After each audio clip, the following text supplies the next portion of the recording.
మద్దూరు మండలం ఎక్కమేడి గ్రామం నుంచి ఒక కంప్లైంట్ వచ్చింది 2 days బ్యాక్. 19th నాడు మార్నింగ్ ఏమనంటే పూజ అని 19 years అమ్మాయి వాళ్ళ ఫాదర్ కంప్లైంట్ చేశారు. ఆ అమ్మాయి సొంత ఊరు కోయిలకొండ మండలం మల్కాపూర్ విలేజ్.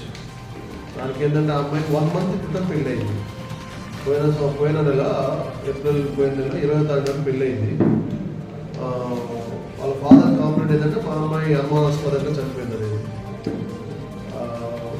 అనుమానాస్పదం కేసు కింద కేసు నమోదు చేసుకుని దర్యాప్తు చేస్తున్నాము. ఈ క్రమంలో మేము మెడికల్ రిపోర్ట్ ఏమని వచ్చిందంటే, మెడికల్ రిపోర్ట్ ప్రకారంగా ఆ అమ్మాయిని అతని భర్తే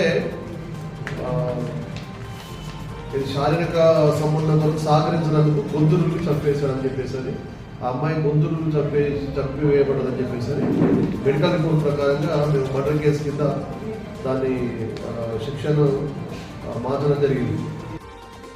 నేరస్తుల్ని నిందితుని అదుపులో తీసుకొని విచారించగా మాకు తెలిసిన విషయం ఏంటంటే, అతని పేరు స్వామి, కడపటి స్వామి. 20 years ఉంటాయి. ఇక్కడ ఎక్కమేడి విలేజ్. పెళ్ళి 1 month అయింది.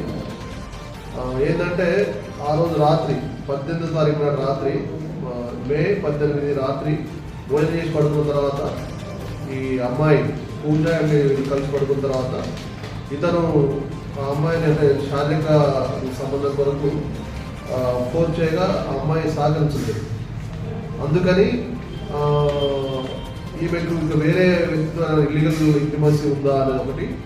తర్వాత నాకంటే సుఖం అందించట్లేదని చెప్పేసి వేరే అనుమానించి ఈమెను చంపేస్తే వేరే పెళ్లి చేసుకోవచ్చు అనే ఉద్దేశంతో ఇతను ఆమెని రాత్రి అందాదా 2 గంటలకు గొంతులకు చంపేశాడు. చంపిన తర్వాత మిగతా వాళ్ళ ఫాదర్ వాళ్ళ మిగతా చిన్న వాళ్ళు వచ్చి అడిగితే కడుపు నొప్పి భరించలేక చనిపోయిందని చెప్పి నమ్మించే ప్రయత్నం చేశారు. దానికి సంబంధించి మనం ఈ కేసు నమోదు చేసుకుని దాన్ని కేసు నమోదు Vijay Kumar SI Madduru SI case నమోదు చేయగా ఇన్వెస్టిగేషన్ మా కోసిసిఐ సైన్లు ఇన్వెస్టిగేషన్ చేయగా ఈ విషయాలు మనకు తెలిసినాయి.